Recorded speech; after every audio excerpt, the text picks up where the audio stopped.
All right, appreciate everyone joining us for Coach's weekly press conference. We'll start with an opening statement from Coach, and then we'll open it up to questions. So, like always, appreciate you guys coming out and covering Penn State football. Couple things just to cover with you guys from really last week. Going back and watching the film was good. It was about what we anticipated. In terms of how it felt during the game, and then be able to watch a tape and go through and grade it. I think you guys already seen players of the games and things like that. One of the things I think was interesting is if you do a statistical comparison between our West Virginia game last year and our West Virginia game this year, no one's really talking about our defense, and our defense really played well. If you look last year, we gave up 15 points. This year we gave up 12. So we were better in that. We were better in points per possession. We were better in explosive plays. We were better in total yards allowed. We were better in rushing yards allowed. We were better in yards per carry. We were better in yards, passing yards allowed, yards per attempt. Third down efficiency was exactly the same, which was interesting. We were better in average third down yardage forced. We were better in takeaways. The only category we weren't better in was sacks. We had 3 last year. We had 2 this year. Red zone touchdown percentage, we were better. Time of possession, better.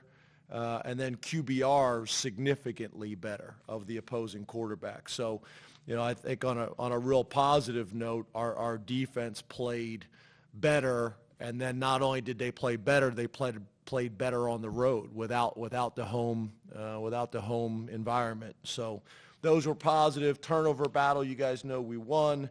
Explosive play battle, we won. Third down battle, we won.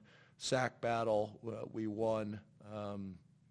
We got to clean up, really drive start. And when I say clean up, drive start, I didn't feel like we kicked the ball as well as we're capable of kicking. That is kickoff, that is punts, that is field goals, really all 3 phases. And then penalties. We just gave too many yards away trying to be aggressive, and we got to eliminate those things. So a lot of positives there.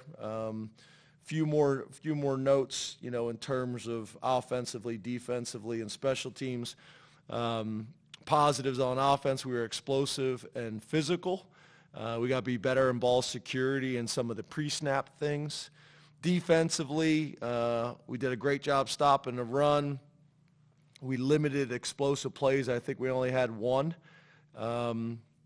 Sudden change response, that takeaway was huge. That was a huge play in the game. And then 0 points in the third quarter. I think you guys also know, I think we have the longest streak in the country of not giving up a touchdown to start a game. So that's been a real positive for us. Areas for growth, the penalties, just overall communication and substitutions. And then special teams, I thought we played really physical. There's some really physical clips on tape from our special teams. And then opportunities for growth, like I talked about, we got to kick the ball a little bit better. We did have a substitution error, and then we did have to burn 3 timeouts, 1 on offense, 1 on defense, and 1 on special teams. So that's not what we're looking to do. And then for this week in Bowling Green, Scott Loeffler, the head coach there, we know Scott, pretty well. Been a guy that's, been in this conference, obviously played at Michigan. We know them very well. Frank Leonard and him were on staff together at Boston College. So got a ton of respect for him and his career and what he's been able to do. You look at them offensively, it's essentially his offense. He calls the offense, has done that for most of his career. And they did a really good job and put up big numbers this past week. They're a run-first offense predominantly, but they do a good job at the quarterback position and taking shots where appropriate. We've been impressed with their tight end number 0, Harold Fannin, their running back number 4, Terrion Stewart, and then their quarterback, Connor Bazelak, who also has got some history here in the Big Ten as well.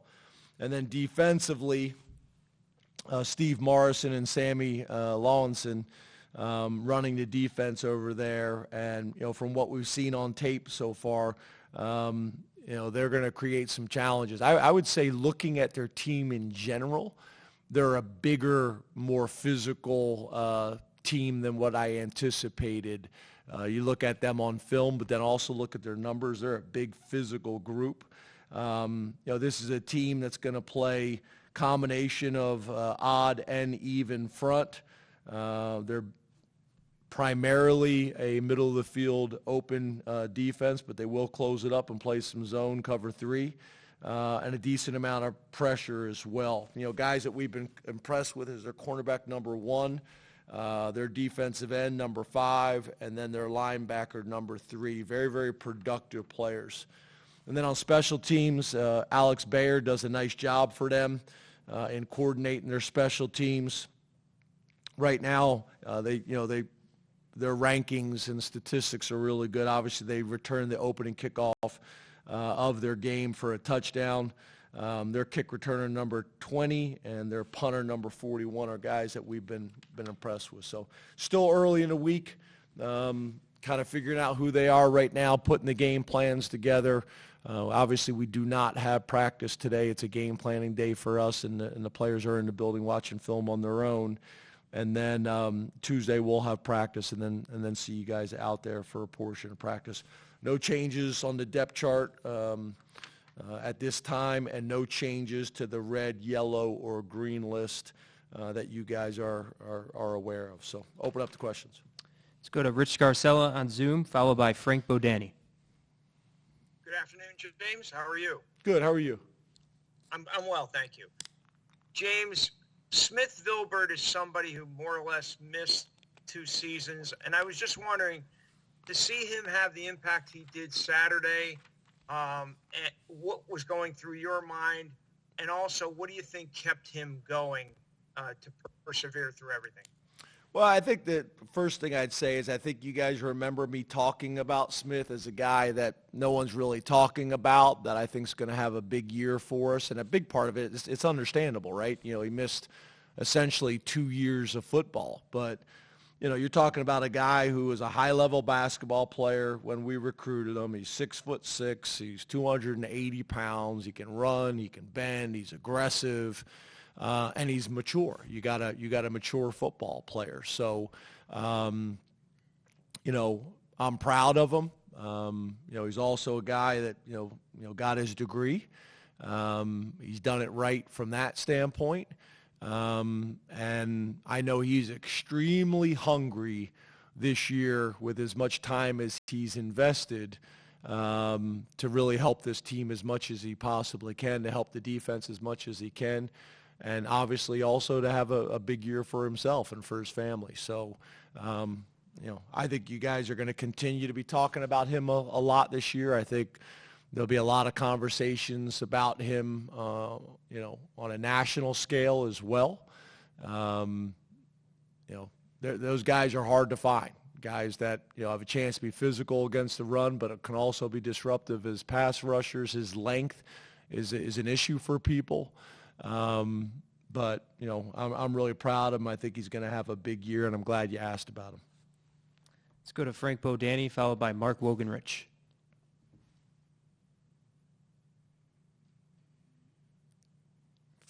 Frank may have hopped off. Let's go to Mark Wogenrich and then Mike Gross. Hey, James, how are you? Good. How are you? Good, thanks. You mentioned specifically a lot about the defense. How did you think Abdul Carter did in his first go-around at that, playing mostly at defensive end? Yeah, I think he, to your point, I think he predominantly played defensive end, except with some of the, some of the third down packages where we just kind of move him around. But yeah, I thought he played really well. He was disruptive. We talk all the time in our building about, real football people study more than just statistics. So there's times where, he's taken on two blockers where a couple of them I think could have been called holding, where he's splitting two blockers and they're unable to come off on either a linebacker or another defensive lineman, gets the sack or the tackle for the loss. Obviously there's some of the pre-snap and the post-snap penalties we got to get cleaned up for sure. But overall, I thought his first game as a full-time defensive end was very disruptive, and I think he's just going to get better each week. You guys know there's been a bunch of buzz about him for his ability on the field, but I'm also really proud of his growth off the field. We were able to have some conversations yesterday about the penalties and just the way he approached it, his maturity, his ability, to take some constructive criticism and be accountable for it was really, really impressive. So I'm proud of him. I think he's going to have a big year for us, and I think he's setting himself up for really bright things in his future as well. Let's go to Mike Gross, followed by Johnny McGonigal. Good afternoon, James. How are you? Good, Mike. How are you? I'm good, thanks. You kind of anticipated my question with your opening stuff about the defense, but thinking about last year as a barometer and against West Virginia, and what your defense, became last year, it seems like you're a little ahead of where you were last year based on that West Virginia barometer. So why do you think that is, if indeed that is? Well, I think it's a small snapshot, right, for all of us, offense, defense, and special teams. And for us, we just got to say, okay, these are the things we did well. These are the things we got to do better. And then, find a way to work on these things each week and refine and get better. So I think your point is a fair one, but it is small amount of data. But it's a really good starting point because I think West Virginia's offense is going to give people problems. It gave us problems last year, specifically running the ball. We went into that game with a ton of respect for their O-line, with a ton of respect for their quarterback and the two running backs, and we still feel that way. So I think that's probably the biggest thing for me is that's a team that prides himself on running the ball, and they weren't able to be overly productive against us running the ball. And then if you look at the quarterback's QBR last year compared to this year, it was a significant difference. So I think it's a really good starting point. It's a foundation to build on, but we got to build on it and we got to get better. Let's go to Johnny McGonigal, followed by Neil Riddell. Good afternoon, James. How are you? Good. How are you? Good. What was your assessment of Anthony Donko at right tackle? Yeah, we're real high on Anthony. He's such a conscientious young man. He's extremely intelligent, both from a football IQ standpoint, but also, in the classroom. And he's very, very athletic.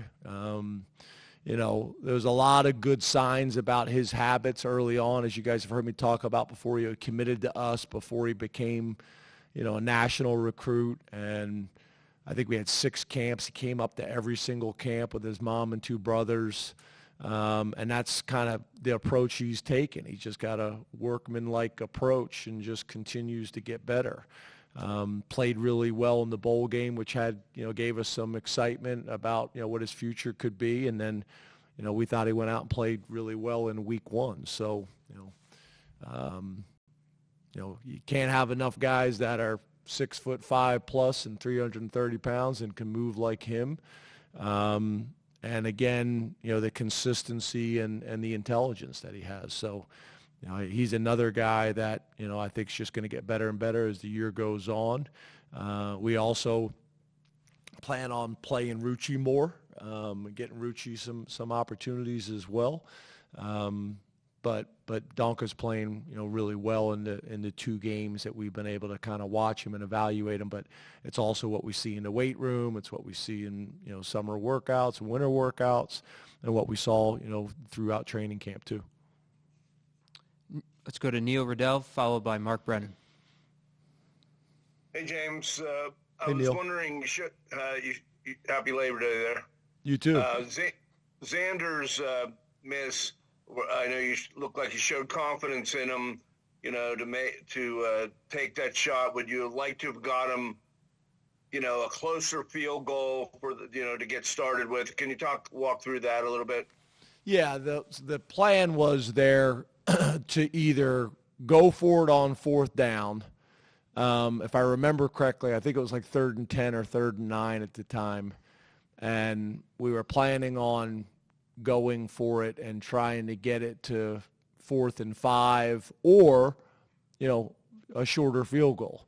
I think we ran the ball in that situation. I think we ran an option play with Bo, and I don't think we gained a whole lot. So now you're stuck in a tough situation. Do you want to go for it on 4th and 10? Didn't feel like that was the right thing to do. Take a shot at a field goal or sky punt. We had sky punted earlier in the game and kicked it into the end zone, which is like the worst thing you can do in a sky punt situation, because if you do that, then you should have gone for it on 4th down.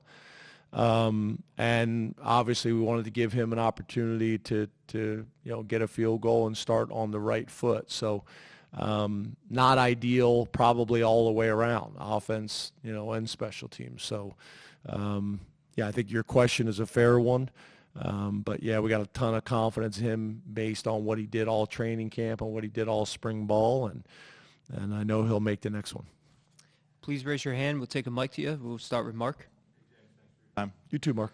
What was your assessment of Julian's play? I think you mentioned it with Abdul. A lot of times some people look at a stat sheet and think, boy, there's no numbers there. But overall, how do you think he played in that game? Yeah, we thought he played really well. There was a couple times where, we tried to get the ball to him, but again, based on coverage, it just didn't play out that way. We definitely want to, get him more involved in this game early in the game. But I think the most important thing is the things that he could control, he controlled.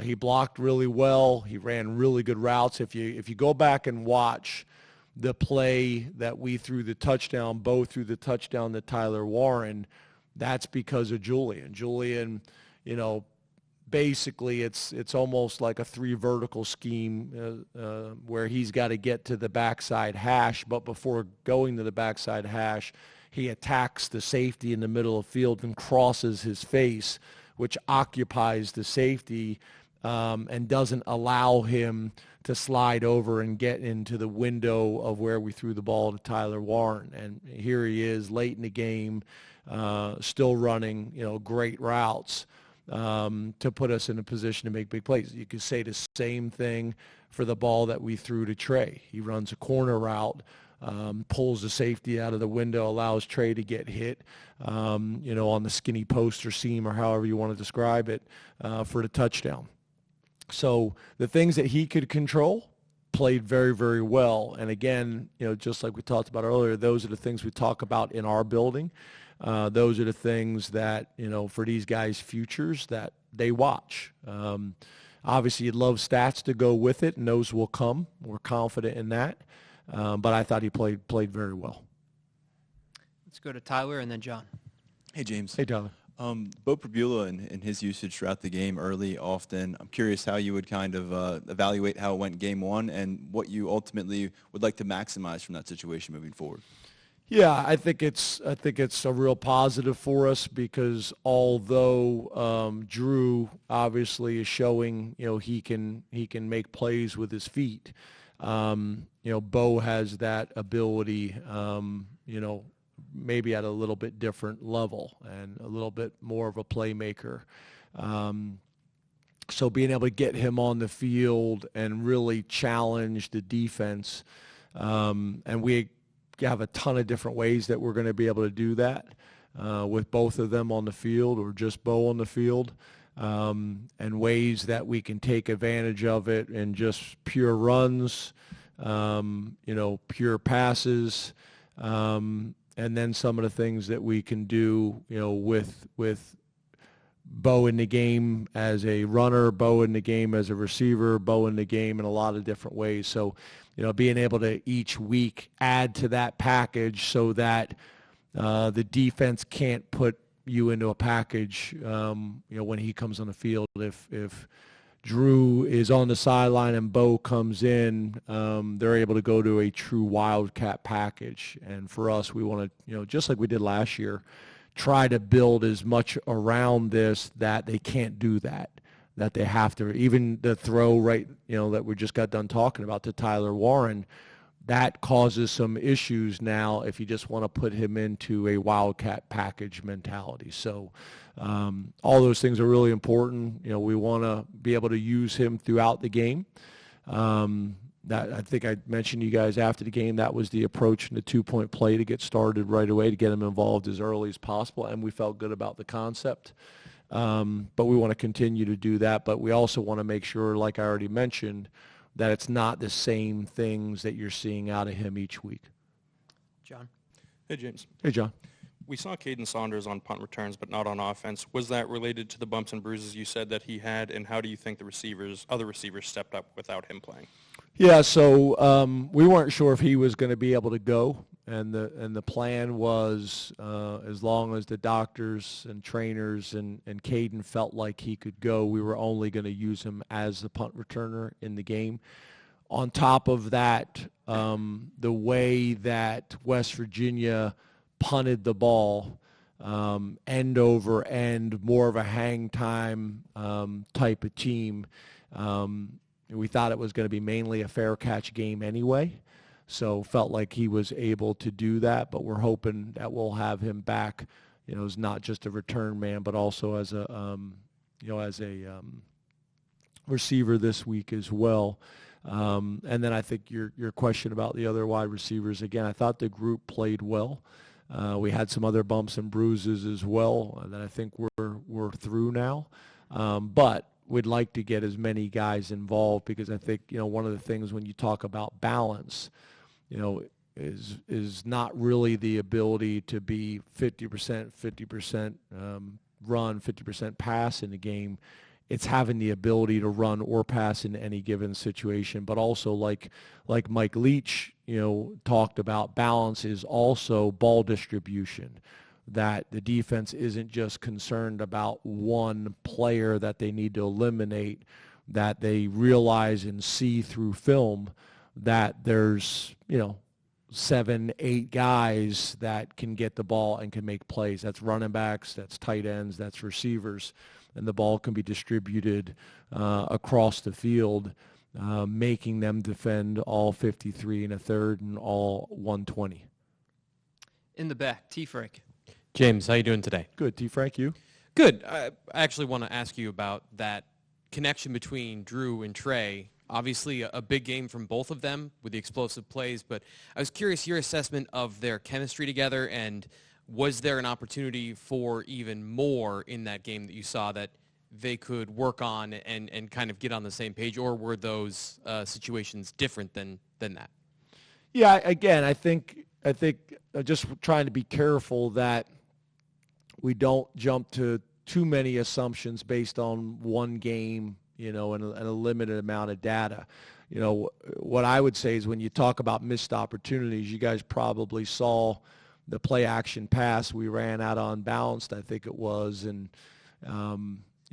Nick Singleton should have aborted his fake, because typically when you have play action pass and your man comes, you abort the fake and go pick him up right now. And I think you guys probably saw the play with Omari running wide open down the middle of the field, that the pressure got us off of it. So talk about a missed opportunity. That was a missed opportunity there, and things that will get cleaned up. But I think Drew and all of the wide receivers and tight ends have worked really hard all summer, as well as Bo, to build that chemistry and to build that timing and that confidence that we're going to need. So we got to build on it this week during practice. We got to build on it, this week in Beaver Stadium, and being able to throw the ball at a high level to go along with our rushing attack is going to be really important to put us in the best position to be successful this week, but also moving forward throughout the rest of the season. Audrey? Hey, James. Hey, Audrey. How do you feel like Katron Allen did? Obviously a productive day for Nick, but how do you feel like Katron kind of balanced his role in that? Yeah, it's funny because, again, stats can be deceiving, right? Like, I think the biggest thing you're looking for is what do you do with the plays that you get and the production that you get. And I think the easy thing is to look at the stats column and say, one guy averages, 7 yards a carry, another guy averages 3 yards a carry, or whatever it may be. I think the more important thing is to look at the film. Nick happened to be in a couple plays where the play was blocked up and literally he didn't get touched for 45 yards, or the first opportunity for contact is in the backfield, with the defensive back. The reality is the plays that you got as a running back, if the play was blocked up to gain 3 and you gained 4, that's a positive run. So just the way things played out, the way their defense defended some runs, Nick had the ability to create a few more explosive plays, but it wasn't anything from the standpoint, the lack of something that Katron did. It's just maximizing the runs you get, and there's going to be some games where Katron's in and they call a defensive alignment or a defensive movement that creates an opportunity that we're able to take advantage of, and Katron, averages 8 yards a carry, and Nick, averages 2 yards or 3 yards or whatever it may be in the game. That's just how football goes. So, we think we got 2 backs that, are 2 of the better backs in the country. And we think we got a third one, a fourth one, and a fifth one that are developing and that we're excited about too. Seth. Hey, James. Hey, Seth. After watching some of the film, how would you just overall evaluate Coach K's first game? And have you heard any, early feedback maybe from players or coaches about what it's like to be in a game under his system? Yeah, I think it was good. I think it was good. I think he did a really good job. Obviously, when you're able to do the things that we were able to do in this game on offense, in terms of running the ball, in terms of throwing the ball, in terms of explosive plays, it's definitely something to build on. And then also the fact that we were able to create touchdowns and not turn the ball over. Your touchdown to interception ratio, that continues to be a strength of ours. Drew's done a really good job of that, last year and started out this year the right way from that standpoint. So, yeah, I think there's a ton of excitement. I think you guys have heard me say before, I think it's been more balanced during all training camp. I think it was more balanced, in the West Virginia game as well. So, yeah, a lot of excitement and a ton to build on, and it's been fun working with all 3 of those guys. Over in the back left, Jared. Hey, Coach Franklin. Hey, Jared. Kind of following up on that, Nick was able to rush for a touchdown, multiple touchdown catchers, multiple touchdown passers. How hard does that make it for other teams to game plan for you guys? Yeah, that goes back to the comment I was making earlier about, balance. And when you're able to bring multiple quarterbacks in and create explosive plays and touchdowns, and you're able to bring multiple running backs in and get them involved in not only the run game but also the pass game and tight ends and wide receiver. I think we did a good job of that, but I still think there's a lot of room for growth there, getting other guys touches, getting other guys opportunities. I think that's really important. I think a big one that we talked about is we got to be better on third down. And why that is so important is, number one, so we don't get into a situation in the first half where our defense is on the field too long. You look at the play differential in the first half, it not a positive for us. So by being better on third down keeps our offense on the field longer and does 2 very important things. It keeps our defense off the field. But the other thing it does, it creates more offensive plays. And whenever you have more plays, obviously, it creates more opportunities for other guys to get touches or for certain guys to get more touches. So I think those things are real important. And then I think, our defense plays a part in that as well, being able to create some 3-and-outs. Our offense staying on the field, our defense getting off the field and creating, more opportunities for touches and more opportunities for explosive plays and more opportunities for scoring points. In the middle, Max. Hey, James. Hey, Max. We talked a lot in the offseason about the potential of the cornerback room without seeing it yet. What did Kimber and Harris do to earn the start, and what are your takeaways from that group as a whole?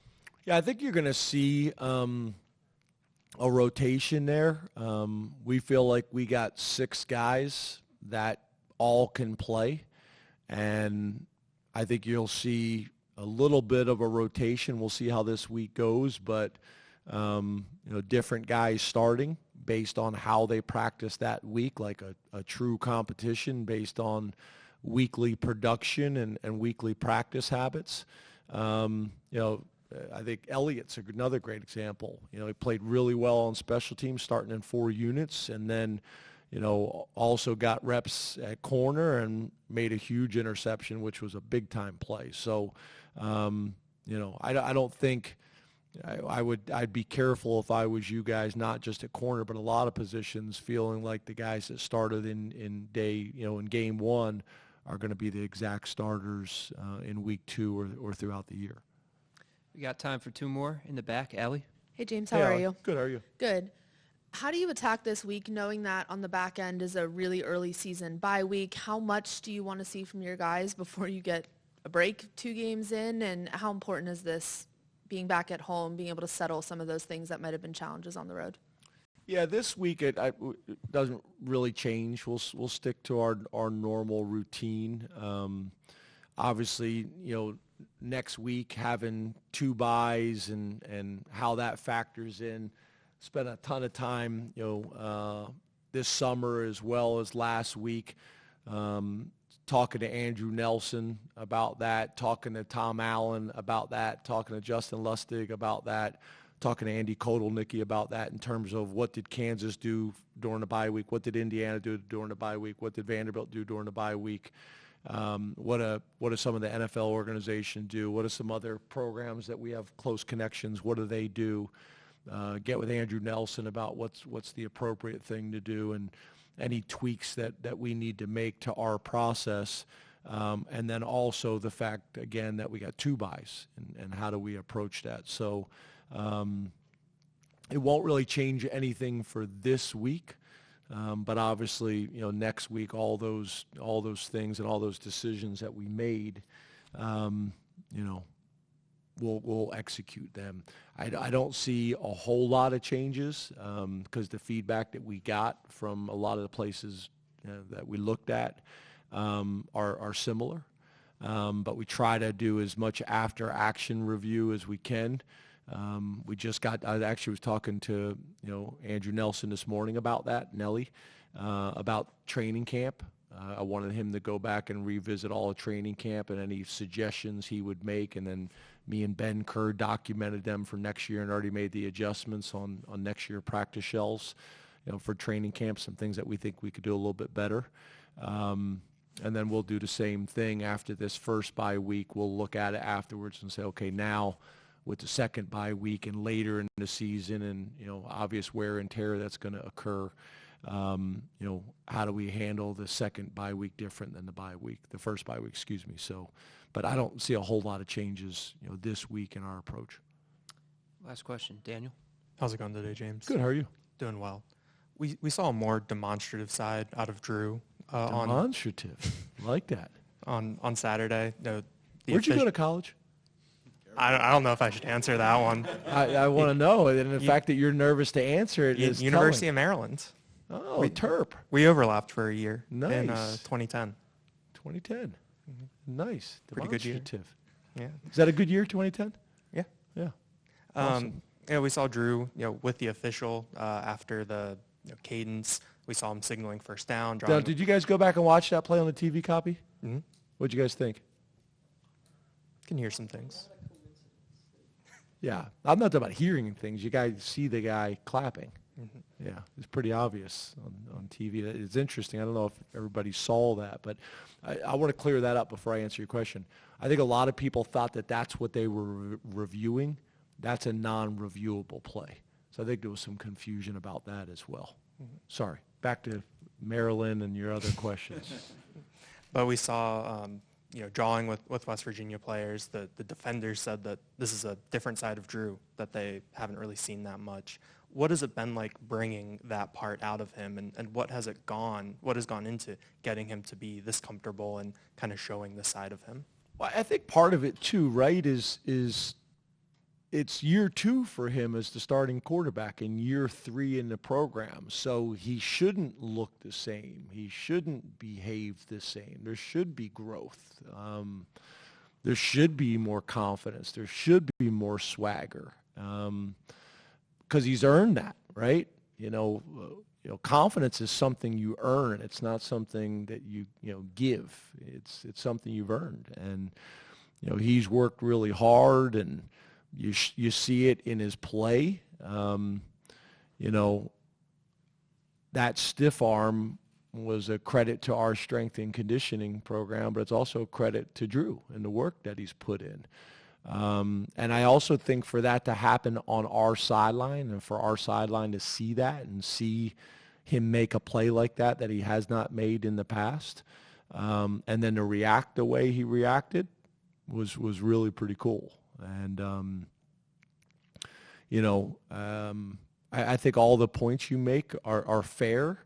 But again, I think some of that is our Danny O'Brien, Andy, Kotelnicki, our coaching about things that he did well last year and things that he needs to do better this year. But I think it's also just part of his maturation process and his being comfortable with being the starting quarterback at Penn State and everything that comes with it. But I think the word you used, I think, was a really good word to describe it. And I don't know if I necessarily would have said that I knew that was coming, but I sure was glad it happened. Thank you very much, Coach. Thanks, guys. Have a good day.